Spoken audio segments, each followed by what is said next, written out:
கடந்த 30 ஆண்டுகளில் தமிழ் வழி கல்வி எவ்வளவு கொண்டாடப்பட்டிருக்கிறது என்பதை யோசித்து பார்க்க வேண்டும். தமிழ் மொழி பற்று நம் சமூகத்தில் எவ்வளவு பேருக்கு இருக்கிறது? கல்வி நிலை பிறழ்ந்தால் அதற்கு யார் பொறுப்பு? தமிழ் இலக்கியத்தை கற்றுக்கொள்ளாதது கவியர்களின் குற்றம் என்றால் கற்றுக் கொடுக்காதது யார் குற்றம்? எனவே இந்த கேள்விக்கான பதில் என்னவென்றால், நம்முடைய கல்வியில் இலக்கியத்திற்கும் பண்பாட்டுக்குமான இடத்தை நாம் குறைத்துக் கொண்டு விட்டோம் என்பதுதான் என்னுடைய கவலையாக இருக்கிறது. நம்முடைய அடிப்படை நாங்கள் படிக்கிற போது ஒரு வகுப்பு இருந்தது.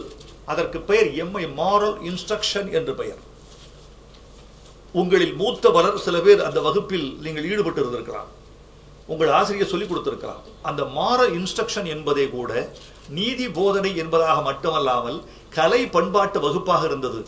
அந்த வகுப்பு இன்றைக்கு இருக்கிறதா என்ற கேள்வியை நான் கல்வி உலகத்தின் முன் வைக்கிறேன்.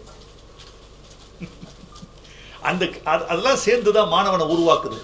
அந்த வகுப்புக்கு வருகிற 30 பேர்களில் 3 பேர் ஒரு இலக்கிய கர்த்தாவாக, சிந்தனையாளராக, கட்டுரையாளராக வருவதற்கு வாய்ப்பு இருந்தது. இன்றைக்கு இந்த வாய்ப்பு இல்லை. ஆங்கில வழி கல்வியில் படிக்கக்கூடிய பல பள்ளிகளில் தமிழில் பேசினால் அபராதம் என்று இருக்கக்கூடிய இந்த சூழலில் தமிழ் இலக்கியத்தின்பால் எத்தனை பேருக்கு நாட்டம் பிறக்கும்? தமிழ்நாட்டில் தமிழ் படிக்காவிட்டால், தமிழ்நாட்டில் தமிழ் இலக்கியம் கற்றுக் கொடுக்காவிட்டால் எந்த மாநிலத்தில் எவர் படிப்பார்? எனவே அதற்குரிய இடத்தை நாம் தவிர்த்து விடக்கூடாது. இன்றைக்கு பாட்டெழுத வருகிற கவியர்களில் பலருக்கு இலக்கிய பயிற்சி குறைவாக இருந்தால் அது அவர்களின் குற்றம் அல்ல, அது சமூகத்தின் குற்றம். சமூகத்தின் குற்றத்தை கவியர்கள் தான் நிவர்த்தி செய்ய வேண்டும். எனவே படிக்காமல், இலக்கியம் படிக்காமல் எழுத வருவது பிழை இல்லை. எழுத வந்த பிறகும் இலக்கியம் படியாதிருந்தால் அது பிழை. இனி கற்றுக்கொள்ள வேண்டும். சில பேர் ஆசிரியர் பணிக்கு வந்த பிறகுதான் வந்து டிகிரியை முடிப்பார்கள். அவிநாத் சந்திரன் சிரிப்பதை பார்த்தால் சந்தேகமாக அவர் கல்வியாளர். அதனால் அந்த வந்த பிறகு தகுதிகளை மேம்படுத்திக் கொள்வதற்கு அவர்கள் தங்களுக்குள் ஒரு தினவையும் கனவையும் வளர்த்துக் கொள்ள வேண்டும்.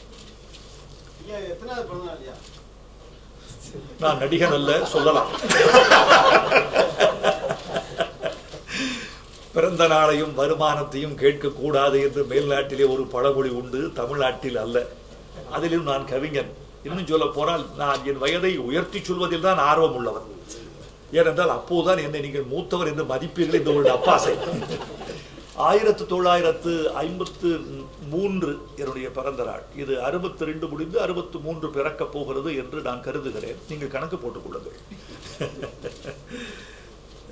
62 முடி 63 பிறக்குதுன்னு நினைக்கிறேன். 62 நிறைகிறது நினைக்கிறேன்.